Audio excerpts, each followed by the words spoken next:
ಯಾರಿನಿ ಮೋಹಿನಿ.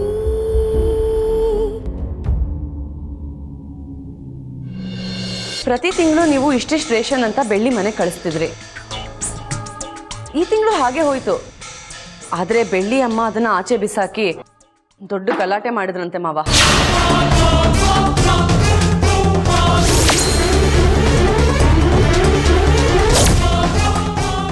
ಒಂದೊತ್ತು ಅನ್ನ ತಿನ್ನಕ್ಕೆ ಯೋಗ್ಯತೆ ಇಲ್ವಾ ಅಂತ ರೇಷನ್ ಎಲ್ಲ ನನ್ನ ಮುಖದ ಮೇಲೆ ಎಸೆದ್ಬಿಟ್ರಣ್ಣ.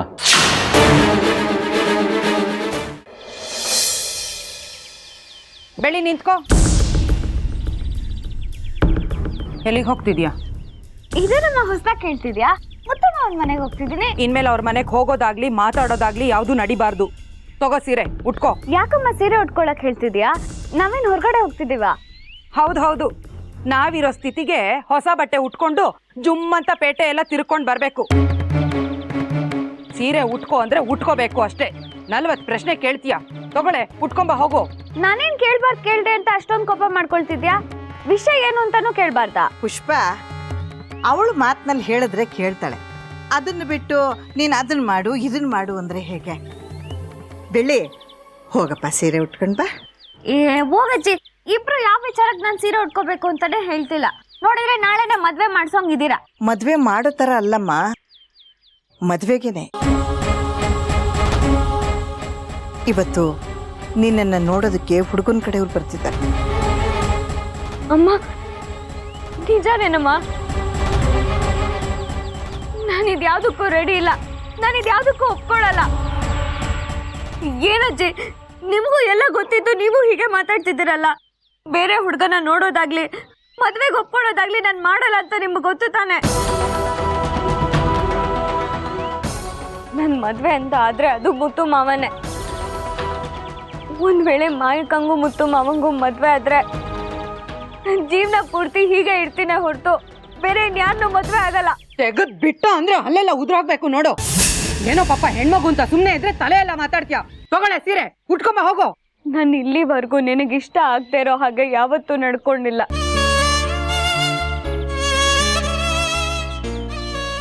ಅಮ್ಮ, ನಿನಗೆ ನೆನಪಿದ್ಯಾ?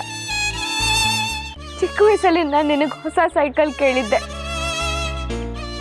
ಆದ್ರೆ ನೀನ್ ನನಗೆ ಬಾಡಿಗೆ ಸೈಕಲ್ ಕೊಡಿಸ್ತಿದ್ದೆ.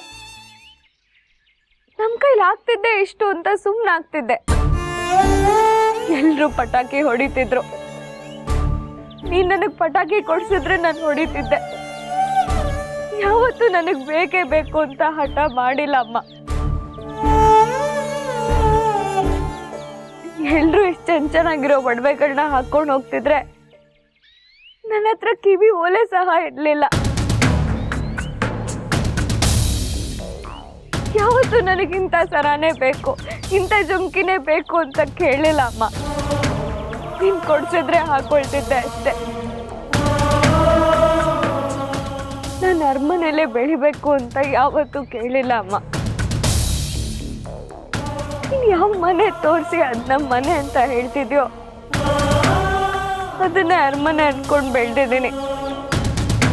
ನನಗೆ ನನ್ನ ಜೀವನದಲ್ಲಿ ಯಾವ ಆಸೆನೂ ಇಲ್ಲ ಅಮ್ಮ. ಇರೋದು ಒಂದೇ ಒಂದು, ಮಾವನ ಮದ್ವೆ ಆಗೋದು.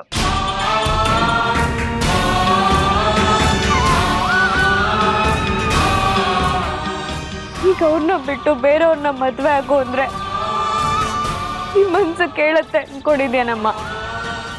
ಖಂಡಿತ ಇಲ್ಲ. ಯಾಕೆ ಅಂದ್ರೆ ಅದು ಮುತ್ತು ಮಾವನೇ ಗಂಡ ಅಂತ ಸ್ವೀಕಾರ ಮಾಡಾಗಿದೆ.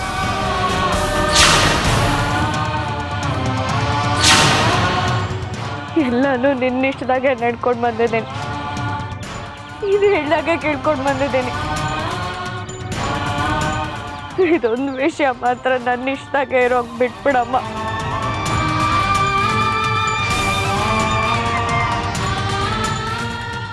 ನನ್ನ ಮನ್ಸು ಯಾವತ್ತೂ ಇಂಥದ್ದೇ ಬೇಕು ಬೇಕು ಅಂತ ಹಠ ಮಾಡಿಲ್ಲ. ಆದ್ರೆ ಈ ವಿಷಯದಲ್ಲಿ ಯಾಕೋ ಗೊತ್ತಿಲ್ಲ ಅಮ್ಮ, ಮುತ್ತು ಮಾವನೇ ಬೇಕು ಅಂತ ಹಠ ಮಾಡ್ತಿದೆ.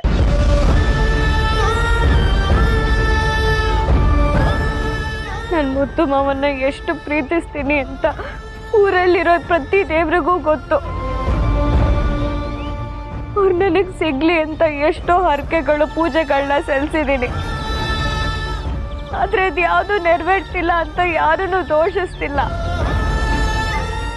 ಆದ್ರೆ ನಡೆಯೋವರೆಗೂ ಯಾಕೆ ಕಾಯ್ತಿಲ್ಲ ಅಂತ ಕೇಳ್ತಾ ಇದ್ದೀನಮ್ಮ. ಅಮ್ಮ, ನನ್ಗೆ ಈ ವಿಷಯದಲ್ಲಿ ಈಗಲೂ ನಂಬಿಕೆ ಇದೆಯಮ್ಮ. ದಯವಿಟ್ಟು ನಿನ್ನ ಕೈ ಮುಗ್ದು ಕೇಳ್ಕೊತೀನಿ, ನನಗೆ ಬಲವಂತ ಮಾಡಬೇಡ. ನಿನಗೆ ನಂಬಿಕೆ ಇದೆ ಅಂತಾನೆ ನಾವು ಇಷ್ಟು ದಿವಸ ಕಾದಿದ್ದು. ಇನ್ನು ಕಾಯೋದ್ರಲ್ಲಿ ಅರ್ಥ ಇಲ್ಲ ಬೆಳ್ಳಿ. ಈ ಮದ್ವೆ ನಡೆಯೋದಾಗಿದ್ರೆ ಯಾವತ್ತೋ ನಡೆದು ಹೋಗಿರೋದು. ಇಷ್ಟು ದಿನ ಕಾಯ್ತಾ ಕೂರ್ಬೇಕಾಗಿರ್ಲಿಲ್ಲ. ಇನ್ನೂ ಮುತ್ತು ನಿನ್ನ ಮದ್ವೆ ಆಗ್ತಾನೆ ಅಂತ ಕಾಯ್ತಾ ಇದ್ರೆ ನಿನ್ನಂಥ ದಡ್ಡಿ ಇನ್ನೊಬ್ಳಿಲ್ಲ. ಇದೆಲ್ಲ ಇಲ್ಲಿಗೆ ಬಿಟ್ರೆ ನಿನಗೆ ಒಳ್ಳೇದು. ಮುತ್ತು ನಮ್ ಸಾವಾಸನೆ ಬೇಡ ಅಂತ ಹೇಳಿದಾನೆ ತಾನೆ. ಇನ್ ಬೈರ ನಮಗ್ ತಿನ್ನಕ್ಕೂ ಗತಿ ಇಲ್ದೇ ಇರೋರು ಅನ್ಕೊಂಡಿದ್ದಾನೆ. ನೀಲಾಂಬರಿ ನಮ್ಮನ್ ಕೀಳ ಕಾಣೋದು ಹೊಸದೇನಲ್ಲ. ಇಷ್ಟೆಲ್ಲ ಅವಮಾನ ಮಾಡ್ಕೊಂಡು ಬದುಕಿರೋ ಬದಲು ವಿಷ ತಗೊಂಡ್ ಸಾಯೋದ್ ಮೇಲು. ಪುಷ್ಪ, ಇನ್ನೇನತ್ತೆ ಮಾಡ್ಲಿ? ಯಾರ ಮುಂದೆನೂ ಕೈ ಚಾಚಬಾರ್ದು ಅಂತ ಇಷ್ಟು ದಿನ ಎಷ್ಟೊಂದು ಕಷ್ಟಪಟ್ಟಿದ್ದೀವಿ. ಇವಳು ನೋಡಿದ್ರೆ ಯಾರು ನಮಗೆ ಅವಮಾನ ಮಾಡ್ತಾರೋ ಅವ್ರ ಮುಂದೆನೆ ನಾವು ತಲೆ ತಗ್ಗಿಸ್ಲಿಲ್ಲ ಹಾಗೆ ಮಾಡ್ತಿದ್ದಾಳೆ. ಅದಕ್ಕೆ ಹೇಳ್ತಿದ್ದೀನಿ ಬೆಳ್ಳಿ, ಇಲ್ಲಿವರೆಗೂ ನೀನೇನೇನು ಅನ್ಕೊಂಡಿದ್ಯೋ ಅದನ್ನೆಲ್ಲ ಮರ್ತು ಬಿಡು. ಹೊಸದಾಗಿ ಜೀವನ ಮಾಡೋದನ್ನ ಕಲಿ. ತಗೋ ಈ ಸೀರೆನ ಉಟ್ಕೊಂಬ ಹೋಗು. ನಾನು ಇಷ್ಟೆಲ್ಲ ಹೇಳಿದ್ಮೇಲೂ ಯಾಕಮ್ಮ ನನಗೆ ಬಲವಂತ ಮಾಡ್ತಿದ್ಯಾ? ನನಗೆ ಮುತ್ತ ಮಾವನ ಮರೆತು ಬೇರೆ ಇನ್ಯಾರನ್ನೂ ಮದುವೆ ಆಗಕ್ಕೆ ಇಷ್ಟ ಇಲ್ಲ. ಅದ್ರ ಬದಲು ನೀನೇ ಒಂದ್ ದೊಡ್ಡ ವಿಷಯ ಕೊಟ್ಬಿಡು. ಬೆಳ್ಳಿ, ನೀನ್ ನನ್ನ ಮಾತಕ್ಕೆ ವಿರುದ್ಧವಾಗಿ ಮಾತಾಡೋ ಅಷ್ಟು ಬೆಳೆದಿದ್ಯಾ ಅಂತ ನಾನು ಅನ್ಕೊಂಡಿರ್ಲಿಲ್ಲ. ಆ ಮುತ್ತು ಮಾಯನ್ ಹಿಂದೆ ಬಿದ್ದಿದ್ದಾನೆ. ನೀನ್ ನೋಡಿದ್ರೆ ಮುತ್ತು ಮಾವ ಅಂತ ಹುಚ್ಚಿ ತರ ಅವನ ಹಿಂದೆ ಸುತ್ತಾ ಇದೀಯಾ. ನಡೆಯೋ ವಿಷಯ ಆಗಿದ್ರೆ ನಾನು ನಿನಗೆ ಸಹಾಯ ಮಾಡ್ತಿದ್ದೆ. ನಿನ್ನ ಮುತ್ತು ಮದ್ವೆ ನಡೆಯೋ ಹಾಗೆ ಕಾಣ್ತಿಲ್ಲ. ಮತ್ ಯಾತಕ್ಕೋಸ್ಕರ ಅವನನ್ನ ಪ್ರೀತಿಸ್ತಿದ್ಯಾ ಬೆಳ್ಳಿ? ಬಿಟ್ಟು ಬಿಡು. ಮನ್ಸಲ್ಲಿ ಒಂದ್ಸರಿ ಅವರೇ ನನ್ನೋರು ಅಂದ್ಕೊಂಡ್ಮೇಲೆ ಪ್ರಾಣ ಹೋದ್ರೂ ಅದನ್ನ ಬದಲಾಯಿಸಕ್ ಆಗಲ್ಲಮ್ಮ. ಸರಿ ಹೋಗು, ಮುತ್ತು ಮನೆಗೆ ಹೋಗಿ ಅವ್ರ ಜೊತೆ ಆರಾಮಾಗಿರೋ. ಆದ್ರೆ ನೀನ್ ವಾಪಸ್ ಬರೋಷ್ಟ್ರಲ್ಲಿ ನಾನು ಅಜ್ಜಿ ಜೀವಂತವಾಗಿರಲ್ಲ.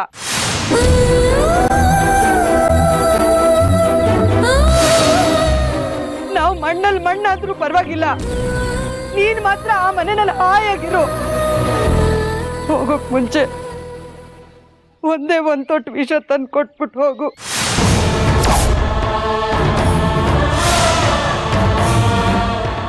ಹೋಗೆ ಹೋಗೆ ಹೋಗು.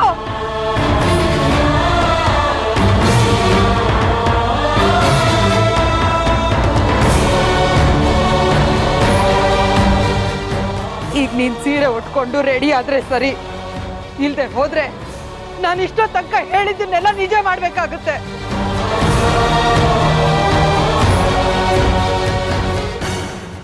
ನನ್ನ ಮಾತಿಗೆ ಬೆಲೆ ಕೊಡ್ತೀಯ ಅನ್ನೋದಾದ್ರೆ ಈ ಸೀರೆ ಉಟ್ಕೋ. ಇಲ್ದೆ ಹೋದ್ರೆ ಇನ್ಯಾವತ್ತೂ ನೀ ನನ್ನ ಜೀವಂತವಾಗಿ ನೋಡಲ್ಲ. ಯೋಚನೆ ಮಾಡು ಬೆಳ್ಳಿ, ನಿನಗ್ ನಿನ್ನ ಅಮ್ಮ ಮುಖ್ಯನೋ ನಿನ್ ಹಠ ಮುಖ್ಯನೋ ಅಂತ.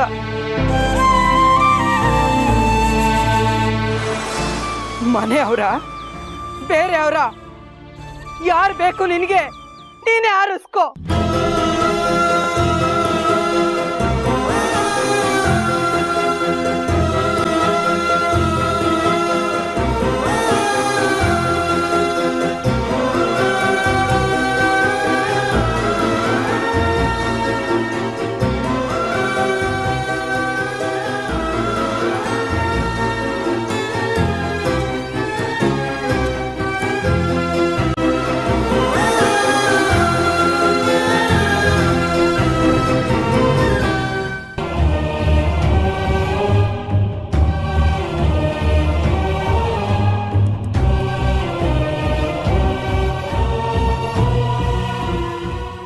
ಅತ್ತೆ ಅತ್ತೆ. ಓ ಅಶೋಕ, ಬಾಪ್ಪ. ನಮಸ್ಕಾರ. ಬನ್ನಿ. ಪ್ರಯಾಣ ಎಲ್ಲ ಸುಖವಾಗಿತ್ತು ತಾನೆ? ಎಲ್ಲ ಸುಖವಾಗಿ. ಬನ್ನಿ ಒಳಗೆ ಬನ್ನಿ. ಬಾಪ ಅಶೋಕ, ಬನ್ನಿ. ಕರ್ಕೊಂಬಾ. ಬನ್ನಿ. ಬನ್ನಿ ಸರ್, ಕೂತ್ಕೊಳ್ಳಿ.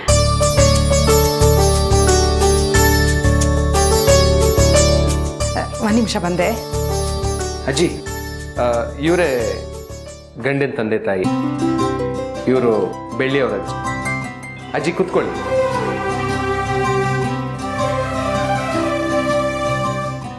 ತಗೊಳ್ಳಿ. ತಗೋಪ್ಪ. ಅತ್ತೆ ತಗೊಳ್ಳಿ. ನಮ್ಮ ಮನೇಲಿ ನಾವಿರೋದು 3 ಜನ. ನಾನು, ನಮ್ಮ ಅತ್ತೆ, ನನ್ನ ಮಗಳು. ಗಂಡು ದಿಕ್ಕಿಲ್ದಿರೋ ಮನೆ. ನಾನೇ ಹೇಗೋ ನಡ್ಸ್ಕೊಂಡು ಹೋಗ್ತಾ ಇದ್ದೀನಿ. ಅತ್ತೆ, ಯಾಕತ್ತೆ ಗಂಡಿಕ್ಕಿಲ್ಲ ಅಂತ ಹೇಳ್ತಾ ಇದ್ದೀರಾ? ನಾನಿಲ್ವಾ? ಈ ಮನೇಲಿ ನಾನು ಒಬ್ಬ. ನೋಡ್ತೀರಿ ಬೆಳ್ಳಿ ಮದ್ವೆನ ಜಾಮ್ ಜುಮ್ ಅಂತ ಹೆಂಗ್ ಮಾಡ್ತೀನಿ ಅಂತ.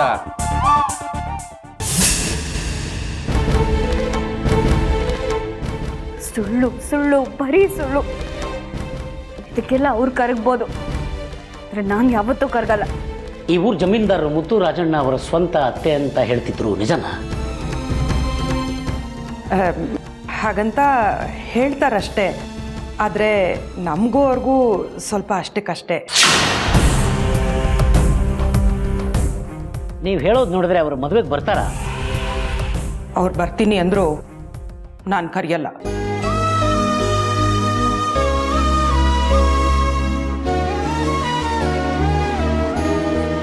ನಮ್ಗೆ ಅವ್ರ ಸಹವಾಸನೇ ಬೇಡ. ನಮ್ಮ ಪಾಡಿಗೆ ನಾವು ಇದ್ದು ಬಿಡ್ತೀವಿ ಅಷ್ಟೇ.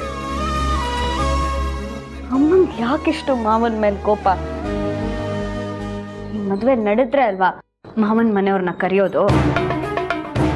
ದೇವ್ರೆ, ಅಮ್ಮಂಗೆ ಒಳ್ಳೆ ಬುದ್ಧಿ ಕೊಡಪ್ಪ. ಈ ಮದುವೆ ನಡೀದೇ ಇರೋ ನೋಡ್ಕೊ. ನೀವಷ್ಟೇ ಬಂದಿದ್ದೀರಾ? ಹುಡುಗ ಬಂದೇ ಇಲ್ಲ. ಬರ್ತಾನೋ ಹೇಗೆ? ಬರ್ತಾನಮ್ಮ, ಒಂಚೂರು ಕೆಲಸ, ನೀವು ಹೋಗಿ ನಾವು ಬರ್ತೀವಿ ಅಂತ, ಅದಕ್ಕೆ ನಾವು ಮೊದಲು ಬಂದು. ಹುಡುಗನ್ಗೆ ಮನೆ ಅಡ್ರೆಸ್ ಕೊಟ್ಟಿದ್ದೀರಾ ತಾನೆ? ಇಲ್ಲ, ಅವನು ಊರಿಗೆ ಬಂದ ಕೂಡಲೇ ಫೋನ್ ಮಾಡ್ತೀನಿ ಇನ್ನ. ಇನ್ನೇನು ಕಾಲ್ ಮಾಡ್ಬೋದು. ಮನೆ ಅಡ್ರೆಸ್ ಈ ಊರಲ್ಲಿ ಯಾರಿಗೂ ಗೊತ್ತಿಲ್ಲ ಹೇಳಿ. ಬೆಳ್ಳಿ ಮನೆ ಅಂತ ಕೇಳಿದ್ರೆ ಸಣ್ಣ ಹುಡುಗನು ಮನೆ ಹತ್ರ ಕರ್ಕೊಂಡ್ಬಂದು ಬಿಟ್ಟೋಗ್ತಾನೆ. ಅಷ್ಟೊಂದು ಫೇಮಸ್ ಅದ್ ಹುಡುಗಿ. ಊರಿನ ಜನ ಎಲ್ಲ ಬೆಳ್ಳಿನ ದೇವ್ರ ಮಗಳು ಅಂತಾರೆ.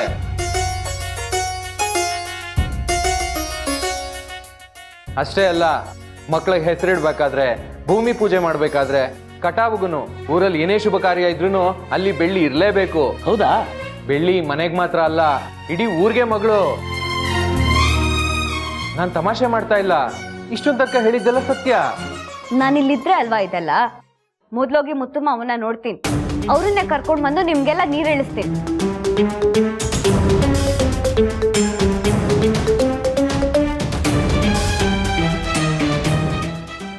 ನಾವು ಬಂದು ತುಂಬ ಹೊತ್ತಾಯಿತು. ಹುಡುಗಿನ ಕರ್ಸಿದ್ರೆ ನಾವು ನೋಡ್ತೀವಿ. ಅಷ್ಟರಲ್ಲಿ ನಮ್ಮ ಮಗನೂ ಬಂದು. ಅತ್ತೆ ಕೇಳ್ತಿದಾರಲ್ಲ, ಹೋಗಿ ಬೆಳ್ಳಿಂಗ್ ಕರ್ಕೊ ಬನ್ನಿ. ಸರಿನಪ್ಪ, ಒಂದು ನಿಮಿಷ ಬಂದೆ. ಬೆಳ್ಳಿ,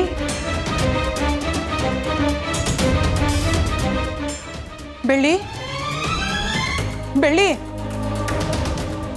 ಬೆಳ್ಳಿ, ಬೆಳ್ಳಿ. ಅಯ್ಯೋ ದೇವ್ರೆ, ಎಲ್ಲೂ ಕಾಣ್ತಾ ಇಲ್ವಲ್ಲಪ್ಪ ಇವಳು.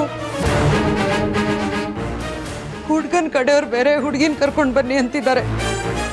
ಇವಳು ನೋಡಿದ್ರೆ ಕಾಣ್ತಾ ಇಲ್ಲ. ಏನ್ ಮಾಡೋದೀಗ? ಅತ್ತೆ, ಅತ್ತೆ, ಬಂದೆ ಪುಷ್ಪ. ಎಷ್ಟು ಹುಡುಕ್ತೀರಾ ಹುಡುಕಿ? ಅವಳು ಎಲ್ಲಿದ್ದಾಳೆ ಅಂತ ನಿಮಗೆ ಗೊತ್ತಾಗೋ ಅಷ್ಟರಲ್ಲಿ ನನ್ನ ಕೆಲಸ ಮುಗ್ದೋಗಿರುತ್ತೆ.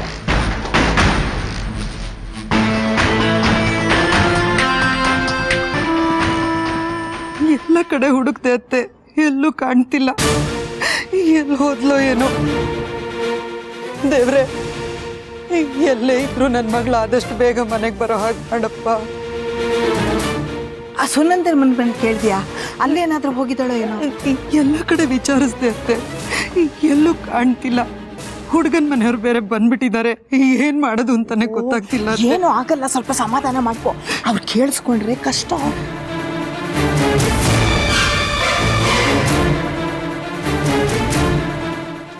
ಅತ್ತೆ, ಅತ್ತೆ, ಇನ್ನೂ ಎಷ್ಟೊತ್ತಾಗುತ್ತೆ? ಇಲ್ಲಿ ಕಾಯ್ತಾ ಇದ್ದಾರೆ, ಬೇಗ ವೆಲ್ಡಿಂಗ್ ಕರ್ಕೊಂಬನ್ನಿ. ಅಯ್ಯೋ ಇವನ್ ಬೇರೆ ಕೂಗ್ತಾ ಇದ್ದಾನೆ. ಏನ್ ಮಾಡೋದತ್ತೆ ಇವಾಗ? ನನ್ನ ಕೈ ಕಾಲೇ ಓಡ್ತಿಲ್ಲ. ನೋಡಿ, ನೀನ್ ಅವ್ರ ಹತ್ರ ಏನಾದ್ರೂ ಮಾತಾಡ್ತಾ ಇರು. ನಾ ಇಲ್ಲೇ ಎಲ್ಲ ಹೋಗಿದ್ದಾಳೆನೋ ಅಕ್ಕಪಕ್ಕದಲ್ಲಿ ನೋಡ್ಕೊಂಡು ಬರ್ತೀನಿ. ದೇವ್ರೆ, ಏನ್ ಮಾತಾಡೋದಪ್ಪ ಇವ್ರ ಹತ್ರ?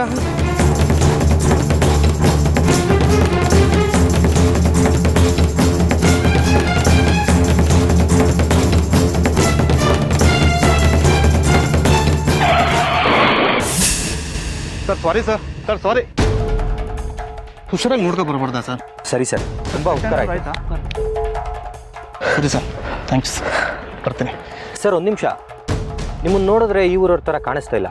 ಇಲ್ಲಿ ಯಾರ ಮನೆಗೆ ಬಂದಿದ್ದೀರಾ ಅಂತ ತಿಳ್ಕೊಬೋದಾ? ಕರೆಕ್ಟಾಗಿ ಕಂಡಿಡಿದ್ರಿ. ನಾನು ಪಕ್ಕದ ಊರಿನವನು. ಇಲ್ಲಿ ಬೆಳ್ಳಿ ಅನ್ನೋ ಹುಡುಗಿನ ನೋಡೋಕೆ ಬಂದಿದ್ದೀನಿ. ಅವ್ರ ಮನೆ ಏನಾದರೂ ನಿಮಗೆ ಗೊತ್ತಾ? ಬೆಳ್ಳಿನ? ಹೌದು. ಬೆಳ್ಳಿ ಮನೆ ಯಾರಿಗೆ ಗೊತ್ತಿಲ್ಲ? ಅಷ್ಟೊಂದು ಫೇಮಸ್ಸಾ? ತುಂಬ ಫೇಮಸ್ಸು ಸರ್ ನಮ್ಮೂರಲ್ಲ ಆ ಹುಡುಗಿ. ನಿಮ್ಮ ಮಾತಾಕೋ ತುಂಬ ವಿಚಿತ್ರವಾಗಿದೆ ಅನಿಸ್ತಾ ಇದೆಯಲ್ಲ. ನಾನು ಏನು ಹೇಳಕ್ಕೆ ಬಂದಿದ್ದೀನಿ ಅಂದರೆ, ಆ ಹುಡುಗಿ ತುಂಬ ಒಳ್ಳೆಯವಳು, ಸಂಸ್ಕಾರ ಇರೋ ಹುಡುಗಿ. ನಮ್ಮೂರು ಜಮೀನ್ದಾರ್ ಮುತ್ತುರಾಜು ಅವ್ರ ಅತ್ತೆ ಮಗಳವಳು. ಅದಕ್ಕೋಸ್ಕರ ಫೇಮಸ್ ಅಂತ ಹೇಳಕ್ ಬಂದೆ. ಓ ಹಾಗಾ? ಆ ಬೆಳ್ಳಿ ತುಂಬ ಒಳ್ಳೆ ಥರನೇ ಆ್ಯಕ್ಟ್ ಮಾಡ್ತಿರ್ತಾಳೆ. ಆ ಮುತ್ತುರಾಜನ್ ಬಿಟ್ರೆ ಬೇರೆ ಯಾರನ್ನೂ ಮದುವೆ ಆಗಲ್ಲ ಅಂತಿರ್ತಾಳೆ, ಅಲ್ವೇನಾ? ಏನ್ರಿ ನೀವು ಹೇಳ್ತಿರೋದು? ಅವಳು ಒಳ್ಳೆ ಹುಡುಗಿ ಅಲ್ವಾ? ಹಾಗಂತ ನಾನು ಹೇಳಿಲ್ಲ, ಊರವರೆಲ್ಲ ಮಾತಾಡ್ತಿರ್ತಾರಷ್ಟೇ. ಆ ಬೆಳ್ಳಿ ಮುತ್ತು ಪ್ರೀತಿಸ್ತಾ ಇರೋದು ಅವ್ರ ಅಮ್ಮನಿಗೂ ಗೊತ್ತಂತೆ. ಹೆಸರಿಗೆ ಮಾತ್ರ ಒಂದು ಮದುವೆ ಅಂತ ಮಾಡಿ ಆಮೇಲೆ ಮುತ್ತು ಜೊತೆನೆ ಆರಾಮಾಗಿರಕ್ಕೆ ಬಿಡ್ತಾರಂತೆ. ಬೆಳ್ಳಿ ಎಲ್ಲೋದ್ರೂ ಓಡೋಡೋಗ್ತಿರ್ತಾಳೆ. ಮದುವೆಗೆ ಮುಂಚೆ ಇದೆಲ್ಲ ಓಕೆ, ಮದುವೆ ಆದಮೇಲೆ ಹಿಂಗೆ ಆದರೆ ಗಂಡ ಮ್ಯಾಕೆ.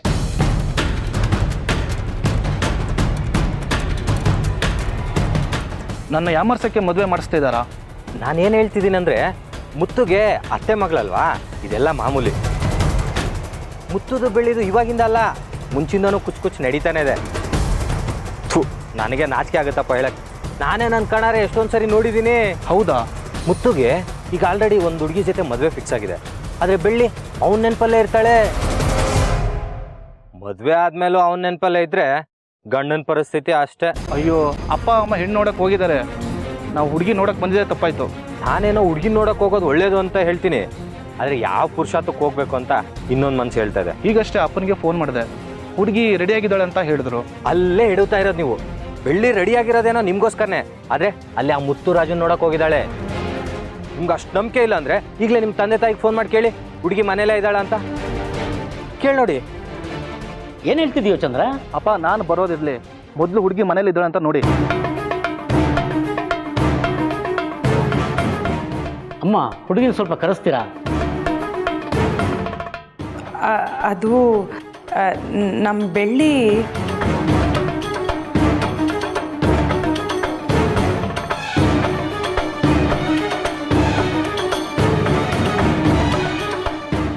ನಿಮ್ಮ ಮಗಳನ್ನೇ ಕರೆಸಿ ಅಮ್ಮ. ನಮ್ಮ ಹುಡುಗ ಫೋನ್ ಮಾಡಿ ಕೇಳ್ತಿದ್ದಾನೆ, ಹೇಳ್ಬೇಕೋ ಬೇಡವೋ? ಇಲ್ಲೇ ಪಕ್ಕದ ಮನೆಗೆ ಹೋಗಿದ್ದಾಳೆ. ಇನ್ನೆರಡೇ ನಿಮಿಷ ಬಂದ್ಬಿಡ್ತಾಳೆ. ನೀವು ಇಷ್ಟೊತ್ತು ಒಳಗಿರೋ ಹಾಗೆ ಮಾತಾಡ್ತಿದ್ರಲ್ಲ, ಈಗ ನೋಡಿದ್ರೆ ಹೀಗಂತ ಇದ್ದೀರಾ?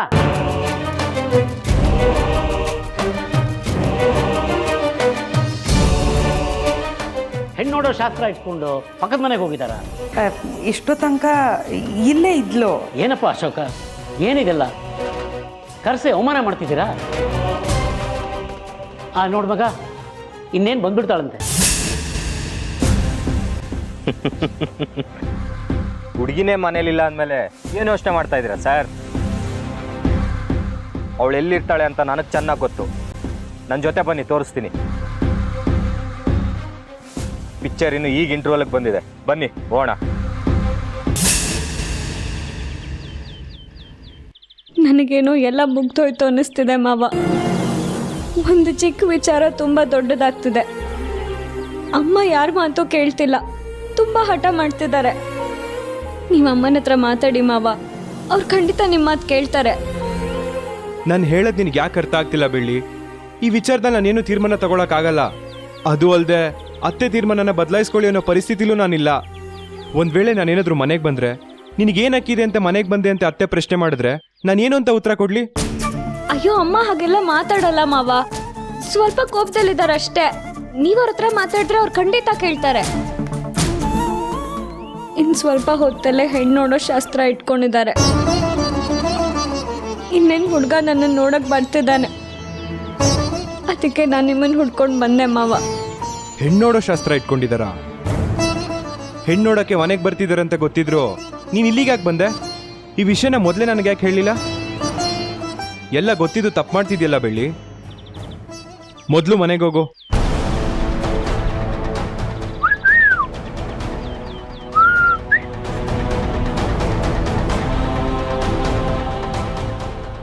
ಅವಳೇ ಬೆಳ್ಳಿ, ನೀವು ನೋಡಕ್ಕೆ ಹೊರಟಿರೋ ಹುಡುಗಿ. ಅವಳ ಜೊತೆಗಿರೋದು ಮುತ್ತುರಾಜುನ? ಹಾಂ. ದಯವಿಟ್ಟು ಇಲ್ಲ ಅನ್ಬೇಡಿ ಮಾವ. ಬೆಳ್ಳಿ ನಿನ್ಗೆ ಹೇಗೆ ಅರ್ಥ ಮಾಡಿಸ್ಬೇಕು ಅಂತಾನೆ ಗೊತ್ತಾಗ್ತಾ ಇಲ್ಲ. ನಿಮ್ಮನ್ನ ಮದುವೆ ಆಗೋಕೆ ಹಠ ಮಾಡಬೇಡ ಅಂತ ಹೇಳಿ ನಾನು ಕೇಳ್ತೀನಿ. ಆದರೆ ಗೊತ್ತಿಲ್ದಿರೋ ಯಾರನ್ನೂ ಮದುವೆ ಆಗೋ ಅಂತ ಮಾತ್ರ ಬಲವಂತ ಮಾಡಬೇಡಿ ಮಾವ. ನಾನು ಇದಕ್ಕೆ ಒಪ್ಕೊಳ್ಳೋದಿಲ್ಲ. ಇದು ಬರೀ ಇಂಟರ್ವೆಲ್ಲು, ಕ್ಲೈಮ್ಯಾಕ್ಸು ಬೇರೆ ಥರನೇ ಇರುತ್ತೆ. ಇಷ್ಟ ಇಲ್ಲದೆ ಇರೋ ವಿಷಯಗಳು ಮನಸ್ಸಿನ ಬಾಗಿಲು ಕೂಡ ತಟ್ಟಕ್ಕಾಗಲ್ಲ ಮಾವ. ಇನ್ನು ಇಷ್ಟ ಇಲ್ಲದೆ ಇರೋ ಜೊತೆ ಜೀವನ ಪೂರ್ತಿ ಕಳೆಯೋದಾದರೂ ಹೇಗೆ? ನನಗೆ ಮದುವೆಗಿದ್ವೆ ಎಲ್ಲ ಬೇಡ ಮಾವ. ನಿಮ್ಮ ನೆನಪಲ್ಲೇ ಇಡೀ ಜೀವನ ಸಾಗಿಸ್ತೀನಿ. ಹಾಗೂ ನಾನು ಮದುವೆ ಮಾಡಲೇಬೇಕು ಅಂತ ನೀವು ಅಮ್ಮ ತೀರ್ಮಾನ ಮಾಡಿದ್ರೆ ನಾನು ಯಾವುದೇ ಕಾರಣಕ್ಕೂ ಬದುಕಿರಲ್ಲ ಮಾವ. ಸತ್ತೇ ಹೋಗ್ತೀನಿ.